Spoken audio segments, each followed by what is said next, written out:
बिस्मिल्लाहिर्रहमानिर्रहीम। Dear students,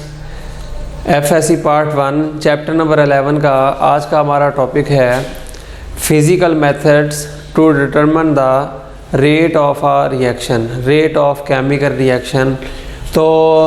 there are 5 methods which are discussed in our syllabus, one of which is spectrometric method. इस spectrometric method में हम बात करते हैं इफ़ रिएक्टेंट्स और products absorbs ultraviolet, visible and infrared radiations, कि जब हमारे पास रिएक्टेंट्स में अपने आप को कन्वर्ट करना है प्रोडक्ट में, या फिर रिवर्सिबल रिएक्शन में प्रोडक्ट जब अपने आप को कन्वर्ट कर रहे हो रिएक्टेंट में, अगर तो वो अल्ट्रावायलेट रेडिएशंस को या फिर विजिबल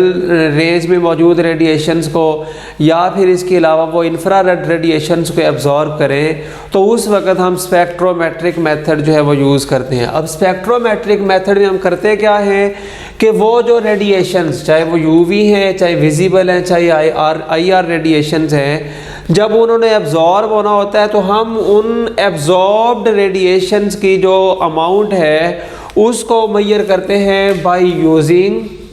स्पेक्ट्रोमीटर। तो स्पेक्ट्रोमीटर जब हमें एब्जॉर्ब्ड रेडिएशन की वैल्यू बताता है, अगर तो वो रेडिएशंस जो एब्जॉर्ब हुई है अगर उनकी अमाउंट कम मिलेगी तो इट मीन्स कि हमारे सिस्टम में रिएक्टेंट और प्रोडक्ट की जो कंसंट्रेशन है वो कम है। तो according to law of mass action किसी भी केमिकल रिएक्शन का रेट डायरेक्टली प्रोपोर्शनल होता है जी कंसंट्रेशन ऑफ रिएक्टेंट और प्रोडक्ट्स, कि जब यहाँ पर रिएक्टेंट की अमाउंट कम होगी तो एब्जॉर्ब्ड रेडिएशन की वैल्यू भी कम आएगी, तो अल्टीमेटली रेट ऑफ रिएक्शन भी स्लो होगा, जिसको हम एक ऑर्डर से, एक रिलेशन से यहाँ पर मतलब मेंशन कर रहे हैं, आप लोगों के साथ शेयर कर रहे हैं कि rate of reaction is directly proportional to amount of radiation absorb, कि अगर रेडिएशन कम एब्जॉर्ब होती हैं तो रेट ऑफ रिएक्शन स्लो होगा, अगर रेडिएशन जो हैं वो ज़्यादा एब्जॉर्ब होती हैं वो इंडिकेट करेंगी कि कंसंट्रेशन ऑफ रिएक्टेंट और प्रोडक्ट ज़्यादा है, अल्टीमेटली रेट ऑफ रिएक्शन भी ज़्यादा होगा। सेकंड मेथड हमारे पास आता है ये इलेक्ट्रिकल कंडक्टिविटी मेथड। तो इलेक्ट्रिकल कंडक्टिविटी मेथड जो है ये उस सिस्टम के रेट ऑफ रिएक्शन को फाइंड आउट करने के लिए यूज़ करते हैं जहाँ पे हमारे पास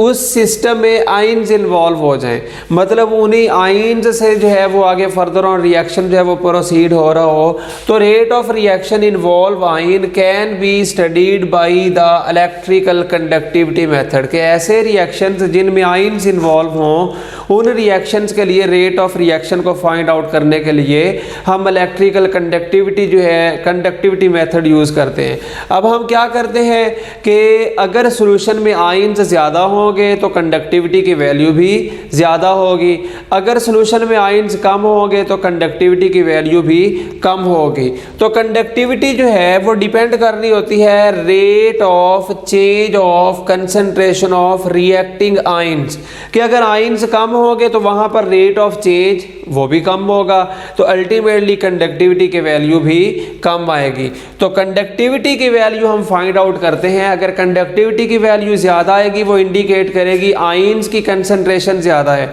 और जब कंसंट्रेशन ऑफ आयन ज़्यादा होगी तो अल्टीमेटली वहाँ पर रेट ऑफ रिएक्शन भी फास्ट होगा। और अगर हमारे पास कंडक्टिविटी की वैल्यू लो आती है तो कंडक्टिविटी की वैल्यू के लो आने से आयन्स की कंसंट्रेशन कम, और आयन्स की कंसंट्रेशन के कम होने से रेट ऑफ रिएक्शन भी स्लो हो जाएगा। थर्ड हमारे पास मेथड आता है जी डिलेटोमेट्रिक मेथड। तो इस मेथड को हम उस वक्त यूज़ करते हैं जब हमारे रिएक्टिंग सिस्टम में जो है वो small volume change in solution, कि हमारा जो सिस्टम है उसमें जब रिएक्टेंट्स ने अपने आप को कन्वर्ट करना है प्रोडक्ट में, तो ड्यूरिंग द प्रोसेस या ड्यूरिंग केमिकल रिएक्शन जब सोल्यूशन के वॉल्यूम में स्मॉल चेंज आए तो उस वक्त हम इस मेथड को यूज़ करते हैं। तो यहाँ पे volume change directly proportional to extent of reaction rate of reaction, कि अगर वॉल्यूम क्विकली चेंज होता है तो इट मीन्स कि रेट ऑफ रिएक्शन जो है वो फास्ट है। फोर्थ मेथड हमारे पास आता है जी रिफ्रैक्ट्रोमेट्रिक मेथड। तो रिफ्रैक्ट्रोमेट्रिक मेथड को हम उन केमिकल रिएक्शंस के रेट को फाइंड आउट करने के लिए यूज़ करते हैं जहां पर हमारे उस सिस्टम के रिफ्रैक्टिव इंडेक्स की वैल्यू जो है वो चेंज हो रही हो। और ऑनवर्ड हमारे पास लास्ट मेथड आता है according to syllabus optical rotation method. तो ऑप्टिकल रोटेशन मेथड में हम सबसे पहले बात करेंगे what is optically active substance. तो ऐसा सब्सटेंस जो रेडिएशंस को मतलब लाइट को एब्जॉर्ब करें और लाइट को एब्जॉर्ब करने के बाद फिर वो अपने आप को किसी एक्टिव फॉर्म में कन्वर्ट करे जो कि फिजिबल होगा, फिर वो अपने आप को रिएक्शन में जो है वो इन्वॉल्व करता है। तो उस सब्सटेंस को हम नाम देते हैं जी ऑप्टिकली एक्टिव सब्सटेंस को, जो लाइट को एब्जॉर्ब कर सकता हो। तो यहाँ पे हम क्या बात करेंगे कि जब कोई सब्सटेंस ऑप्टिकली एक्टिव सब्सटेंस होगा तो उस वक्त जब वो लाइट को एब्जॉर्ब करेगा तो उस लाइट में पोलराइजेशन होती है, वो लाइट जो है वो फैलना शुरू हो जाती है। तो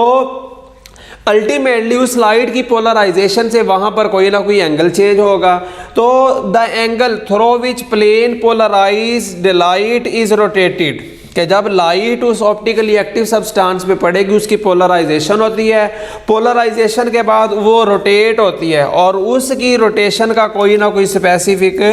एंगल मौजूद होता है। तो हम यहाँ पर उस एंगल को जो है, उस रोटेशन को जो है वो चेक कर रहे होते हैं। The extent of rotation determine the concentration of optically active substance, कि अगर रोटेशन ज़्यादा होती है तो वो इंडिकेट करेगी कि हमारे सिस्टम में ऑप्टिकली एक्टिव सब्सटेंसेस की कंसंट्रेशन ज़्यादा है, अल्टीमेटली रेट ऑफ रिएक्शन भी ज़्यादा होगा। तो डियर स्टूडेंट्स, आज का हमारा टॉपिक कंप्लीट होता है। हम नेक्स्ट लेक्चर में नेक्स्ट टॉपिक आप लोगों के साथ शेयर करेंगे। तब तक के लिए अल्लाह हाफिज़।